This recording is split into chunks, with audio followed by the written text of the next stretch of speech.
Councillors, can I ask for nominations for the position of convener of the Pitlochry Common Good Fund Committee?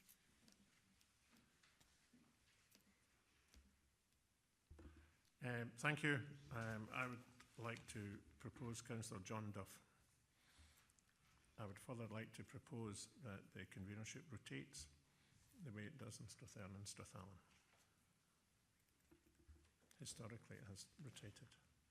Okay.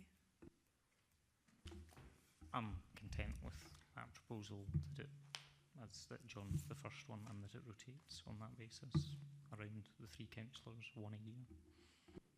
Agreed. Okay, so for clarity, Councillor Duff, you will be the convener at this meeting. How often do you want the convenership to rotate? Every meeting? I think once a year. Every year? Annually? And is that rotational between the 3 members, excluding yourself and Councillor Barrett? Okay, so it's on an annual basis. Okay, we're going to do that alphabetically. Let's do it alphabetically for ease. Thank you.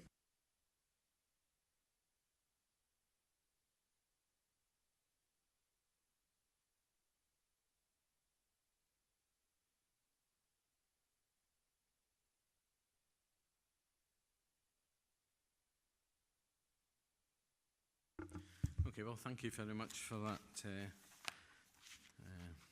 outcome. I'm delighted to convene this morning's meeting, and welcome to everyone. Don't think there are any apologies. Are there any declarations of interest? No, thank you. Okay, item 4, the minutes of the previous meeting of the Pitlochry Common Good Fund on the 24th of February 2016. I think Councillor Williamson was the only person present at the time. Approve the minutes. We can just sign, okay. So here.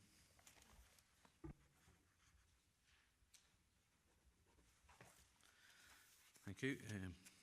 Minutes approved then. Are there any matters arising? No. Okay, item 6, Pitlochry Railway Station. Okay, as you have the item there before, this is in relation to Networks Rail's work in improving and extending the platforms at Pitlochry Railway Station. BAM Nuttall required access to access and egress from the platforms from both Armoury Road and Riachan Road car park. Part of the car park was acquired by the Pitlochry Borough Council in 1966, which means it is considered to be a common good asset. Heads of terms were agreed with BAM Nuttall on the 2nd of July 2018. Various meetings were held with local councillors and it was agreed to allow the proposal. Contractor vacated the car park by the end of December 2018. We're being asked to note the position and homologate the decision. Are there any questions? Councillor McDade. Questions and comments. Question first. The question is around, does the council receive income from the buses and coaches that park in this area?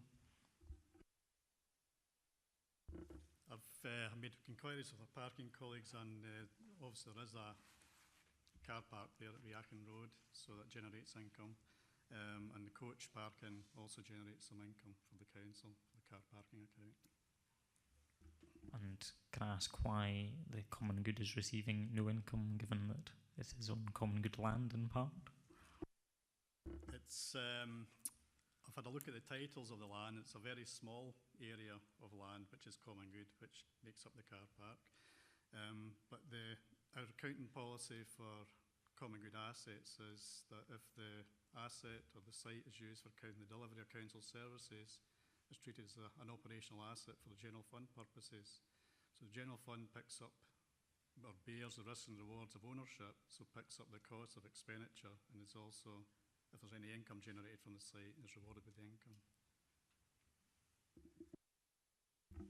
So basically, because it makes money, the council's keeping all of the money, because the car parking in Pitlochry generates £180,000 a year across all of the car parks, roughly, and the Common Good Fund, as we can see, has a very small amount of money in it and could benefit greatly from even a tiny fraction of that.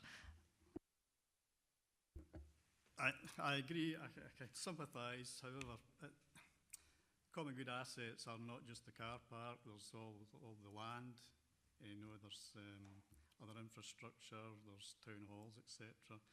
So the general fund incurs significant expenditure over the years in actually maintaining and upgrading these properties. So and that's why we have the policy that the general fund meets expenditure, but it's also rewarded with any income that's generated from the sites. And in a way, we're actually protecting, well, it doesn't seem like we're actually protecting the Common Good Fund, because the Common Good Fund has very limited balances and resources, and there's no way it could actually meet the expenditures to be incurred annually on these facilities. Can I ask what other assets are in the Pitlochry Common Good Fund? At the moment, the review is kicking off in terms of the review that's required by the Community Empowerment Act. I've spoken to my legal colleagues, and there's plans in place to do the review within, we'll start in the summer this year. What we know at the moment is all the parks and open spaces have been done, so there are parks and open spaces identified as common good in Pitlochry. As to the full list, there is a list available which I think was sent out to communities a number of years ago, not recently. This was done a number of years ago. So we went to community bodies for community council actually, just for review. And that's all I can really comment on at the moment, unfortunately. I mean, I can get some more information for you. So when are we likely to have the outcome of that?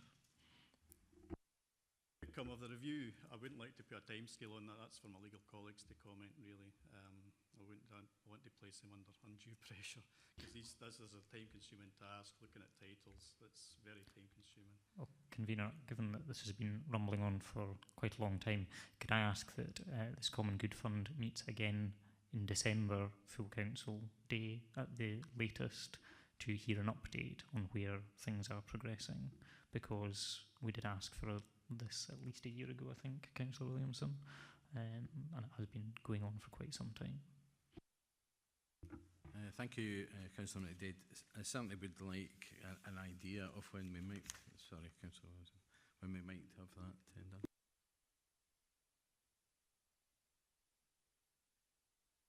Mike? I apologise.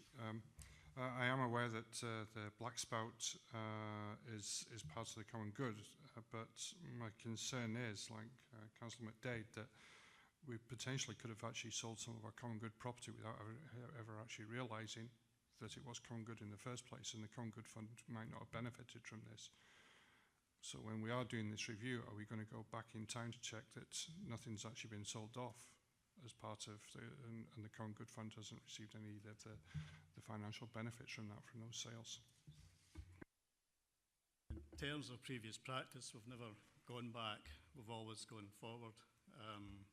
And when we identify a property as common good, it's treated as from the 1st of April that year. So it runs from, say it was December, we discovered it's common good, we treat it as from the 1st of April that financial year. We've never gone retrospectively back in time. That would take an awful lot of work. And to be honest, I don't know how we'd actually do the transfers, if there were any transfers. So there is a potential, therefore, that the Common Good Fund could have actually lost out financially because the review hasn't taken place. Is that correct? I think it's unlikely that the Common Good Fund will have lost out financially. I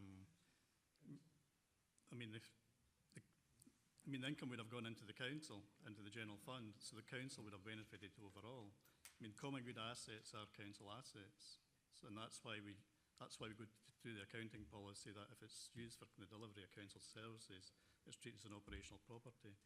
Because a lot of the boroughs don't have the funds to manage the upkeep of the properties. So, okay, there might be a perception that Common Good Fund is losing out, but at the same time we're actually protecting the Common Good Fund. Sorry, just on that point, most of the sort of community green space are looked after by, for example, the Path Group in Pitlochry, etc.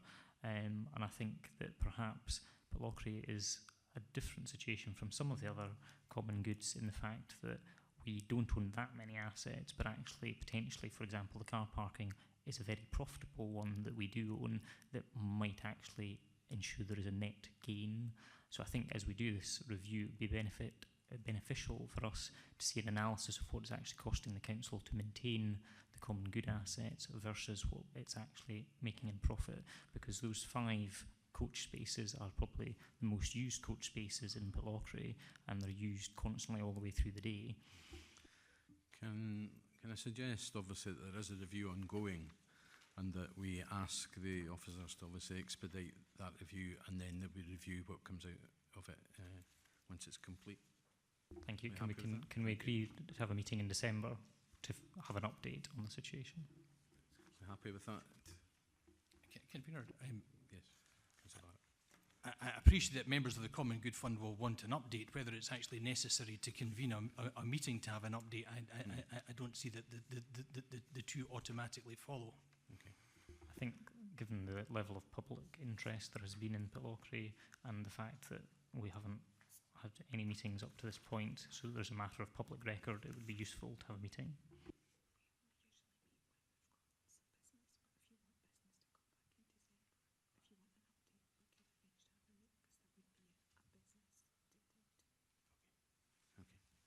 Okay, I'm advised that that would be suitable to have a meeting in December.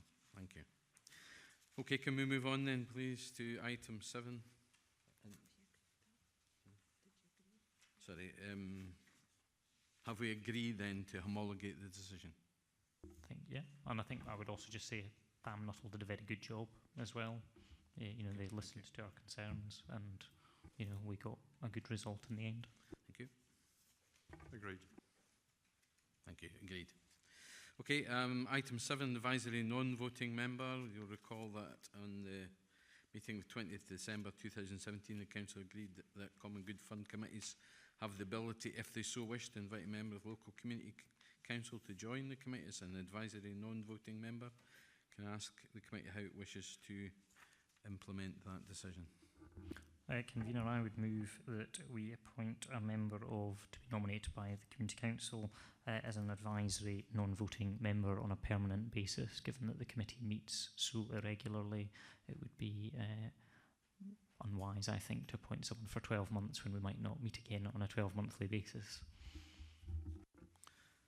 I agree. I think we should approach the Community Council for a nomination. Okay. Any other views? Okay, we agreed that. Okay, thank you. Agreed. Moving on, item 8, financial statement. We have papers.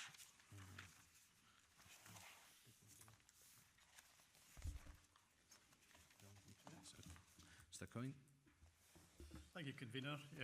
This report just provides an update of the income and expenditure for the Pitlochry Common Good Fund for the financial years 2015-16 to 2017-18, and what we're projecting in terms of the fund for financial year 18-19. It's probably easiest if we look at Appendix 1, which shows the actuals during 15-16, 16-17 and 17-18. There was no, also due to the limited resources and the committee not meeting, there was no financial assistance awards approved, and any transactions were purely down to the interest earned for the fund. So in 15-16 there was £32.16, 16-17 £84.46, and 17-18 £44.83. So the closing position at the end of 17-18 financial year was £7,240.20. We've already touched on it's a very small fund. It doesn't benefit from regular income, such as some of the bigger funds. In addition, we've actually, some of the income that they did get in terms of interest earned was from other trusts that we administer for the council. We've actually gone through a process of reorganising these trusts, so Pitlochry Common Good Fund, along with other smaller funds, will no longer get the benefit from the income of those trusts. However, because they have been reorganised and transferred to the Perfect and Ross Welfare Trust, which is a registered charity, which is also administered by us, funding assistance is available for community bodies through the charitable funds. So the only income really available at the moment, as I say, is its interest from the investment in the council's loans fund. On the basis of Appendix 2, we're showing, we're estimating there'll be £20 generated in 1920, and at the end we'll have a balance of £7,360. Are there any questions, comments? No, just happy to go along with not setting a Okay. budget on the basis of having Yep. next to no. Well, the conclusions, the recommendations there, we're asked to note the income and expenditure to 31st of March for the 3 years. Note the income and expenditure to 31st of March 2019 projected year-end balance, and approve that no budget is set for financial year 29-20 and future years unless there's a substantial change to the financial circumstances of the fund. We agreed on that? Agreed. Agreed? Okay, thank you. Concludes our meeting. Thank you very much.